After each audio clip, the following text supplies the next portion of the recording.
So we're going to be doing something a little bit different today for this first look video, this initial look at the awesome DJI Flip. I'm going to be using only DJI technology to create this video. So the cameras, the audio, of course the drone will all be DJI tech. So something a little bit different, which I thought would make it a little bit more fun. Enjoy.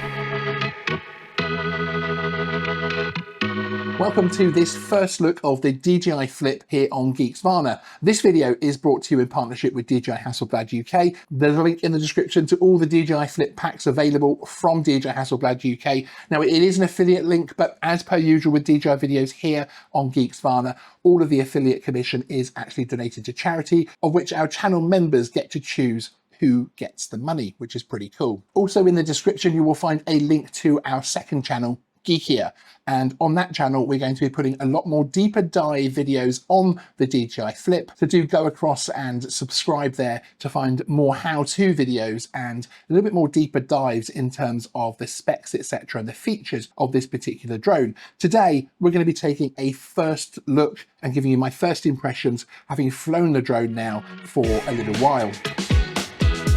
Okay, so after all the leaks, after all the information that has been out there for a while now, you're probably a little bit used to seeing this form factor now, certainly in images, but it feels a little bit different in person. It is probably a little bit larger than you were expecting to see. I know when I first saw the drone, going from the leaks, etc., that I'd seen previously, I expected this to be a little bit smaller, but it grows as you then start to fold it out. So there are 4 guarded twin blade propellers here, which all fold up into a nice little neat line here. You also have the feet that the drone stands on as the parts that brings the 4 bits together. It's a very solid package. Now, when it comes to Mini 3, Mini 4 Pros, etc., I often find that you have the props sort of flailing around when it's folded, that type of thing. It's a nice neat little bundle, but sometimes getting it in and out of the bag with the props there, etc., if you don't have the prop guard on, can be a bit of a thing. But not with this one. This is actually a really sturdy, and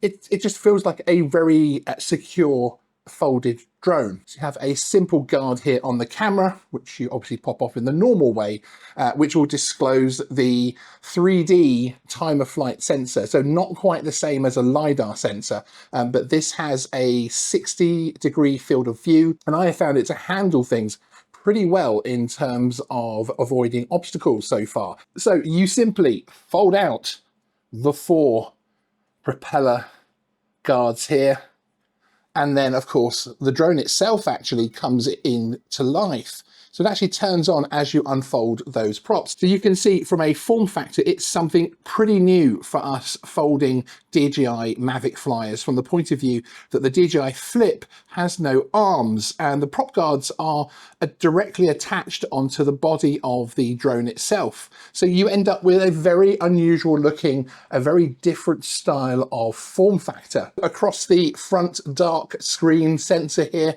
you actually have the lights which will show you which mode it's in when the drone flies in selfie mode, because you see, like the DJI Neo, this drone will fly without the need of any controller or mobile phone attached to it, and will take off from your hand and follow you and do the dronies, all of those kinds of things. It will also fly with the mobile phone, with the app, and also actually with the excellent RC2. Now, in terms of build quality, it feels really solid in the hand. These do not feel like they're going to break anytime soon. You're able to flip them around quite, it obviously being called the Flip, you can just flip. Contrary to what I was expecting, I haven't found that I've had to be particularly careful with this drone. In fact, I haven't actually been carrying it around in the bag all the time because it does feel so secure when folded. Now, battery-wise, the combo pack comes with this particular battery charger, where 4 batteries will sit in around it. You get 3 with the combo, so it's got extra space for that extra battery that you may end up purchasing.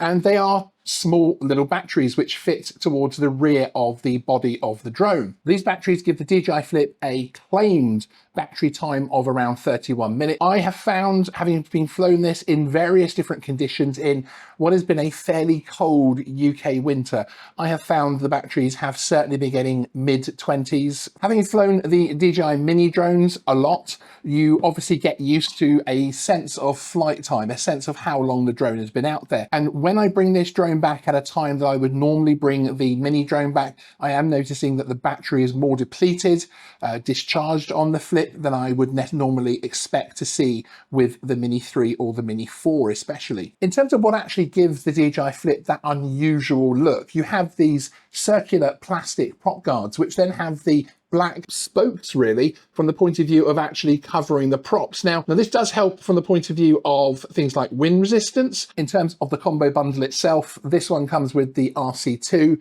This is primarily the way that I would be flying this drone if I was the person to purchase it. But of course, this comes with so many specs and abilities and features that isn't necessarily the type of thing that I would use as standard, but it's there if you need it, including subject AI tracking, which is starting to become a bit of a thing with these small DJI drones.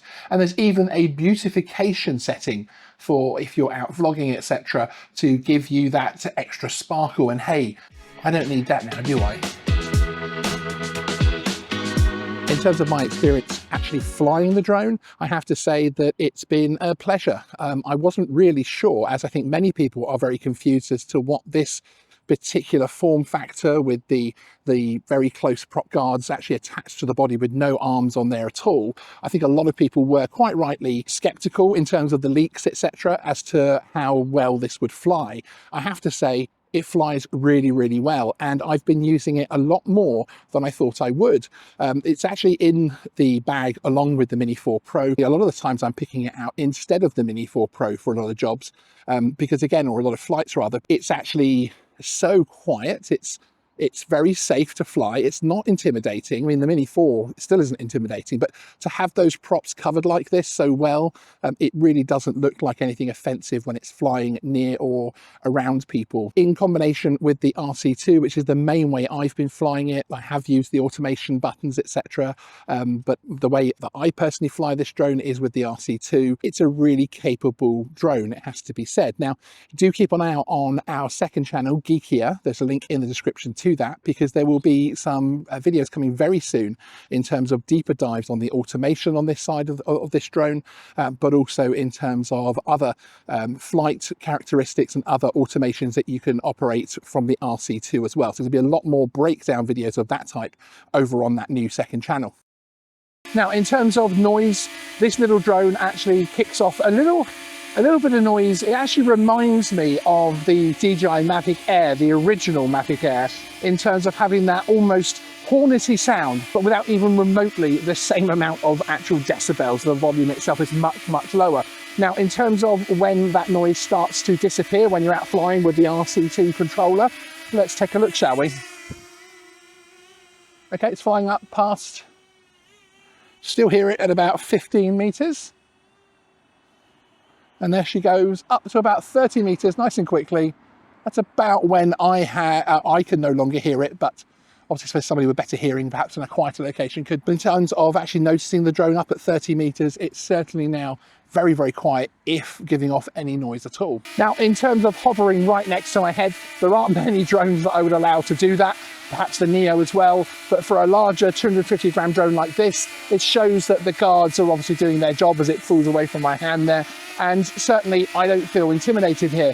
The noise in terms of vlogging, it's slightly off-putting with the Neo. I feel like when that's hovering away from you a few feet as you're following it to do the vlogging exercises, etc., I don't think it is as noisy as this particular drone. It's just that tone. Perhaps it's just reminiscent of the Mavic Air, the first one, I'm not sure. Now, in terms of stability, you can see it hovering here. There is a decent, very cold breeze kicking up here in this part, and it's holding pretty well. In terms of in flight, when it's transitioning between locations, I have to say that this doesn't do as well as the Mini 4 or even really the Mini 3 Pro in terms of stable, steady flight. Now, that doesn't impact anything in terms of the footage you gain. You can see here, she's leaning a little bit, which you would expect a Mini to do as well, but this is a very, very light breeze that's happening at the moment, and that is just to be expected when you're using a drone that has covered props like this, even though it is that thin wire covers on the main faces of the prop guards. So here we have the drone hovering between me and the DJI Action 5 Pro, just to show you the stability in terms of there is a good breeze blowing at the moment. It's certainly something that I could very much feel on my hands and my face at the moment. It's very cold here in the UK, and it is actually holding its hover very, very well in terms of its positioning sensors. Of course, the controller is screaming at me that it's so close to the camera in terms of the time of flight camera at the front of the drone there. I'm just having to bring it down a bit as it wants to go up from the obstacles below it. One of the things that interests me about the Flip is actually the increase in safety in terms of using a sub 250 gram drone around people, around things, just general safety basically. We have what is, of course, a very compact, very small battery here, even smaller than the likes that we're used to seeing in the mini series of drones. So to me, that feels like an increase in terms of safety. Also, these prop guards are pretty well covered.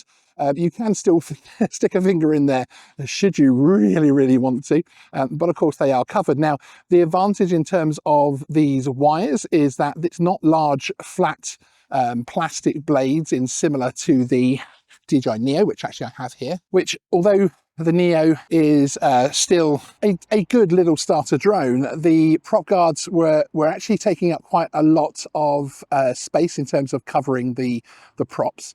So therefore, it in high winds, in my experience, could sometimes become a bit of a flat object rather than, of course, with a normal mini series drone. You've got the arms, etc., breaking up the wind resistance. So these are, I'm finding, are better from that point of view. Of course, they're larger props, much larger props. They're right by the body as well. So in terms of maneuverability and that type of thing, it's pretty good. But it's also, in terms of the structure, if this were to hit anything, then I don't think that these particular joints, etc., are going to be a huge problem. I think this drone will probably fall apart more than one of the mini series drones would, should it actually come into contact with anything, certainly at any kind of speed. It also has a lot of the starter features that things like the Neo had. So it has that benefit very much from the beginner side of things. But it is something that I think if you bought this as a beginner, you're not going to set it aside perhaps as quickly as you might the Neo. Now the Neo, again, in its own use case, could be used forever if you just only need it to do what that drone does well. This actually will grow with you as a drone hobbyist, as a recreational pilot. And I think you would actually be perhaps even skipping the mini series for your next drone after this one in particular. Now, obviously, one question people have whenever a new drone comes out, and this one is obviously in terms of how it looks, in terms of how people may think it actually sits in the marketplace, you might be a little bit confused as to who is this actually for. Well, to me, this is actually a drone for everyone. There are benefits in terms of certainly everybody in the recreational level that I think could really help people's drone flights, can help them capture decent footage. I think that camera is obviously an awful lot better than the Neo. Yeah, it competes with the Minis from that point of view.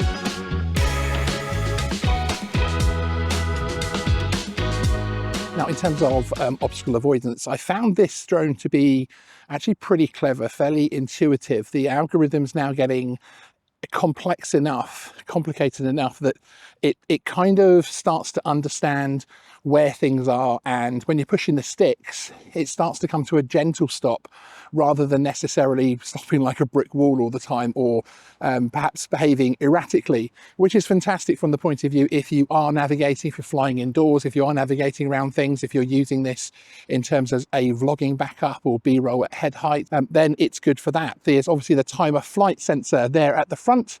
We're getting used to seeing these types of darkened glass sensors at the front of drones now since the 3S. This time of flight sensor and also digital display for the automation side of things is probably a feature we're going to see on other drones as well. One thing to remember about the DJI Flip is nighttime flying. Now, we're not getting too many daylight hours here in the UK, and we've got a nice rare sunny day here in the winter, which means we're often having to fly our drones at nighttime. This drone doesn't have the lighting that the mini series enjoys. So if you are going to be flying this one at night, you are going to have to make sure that you get some proper lighting, not just a backup tree or something. It's just going to have to be lit very well in terms of achieving the VLOS situation. at night. If you want more tips and tricks in terms of flying your drone at night here in the UK, there is a video linked in the description from our drone guide series, UK drone guide series, which will basically explain everything you need to know and tips and tricks in terms of flying your drone at night in the UK. So really, I have to say that really even seeing this as a straight step between the Neo and the Mini, in my opinion, is probably incorrect in terms of actually getting out and flying with this drone and using it, and looking at the footage that we get from it as well.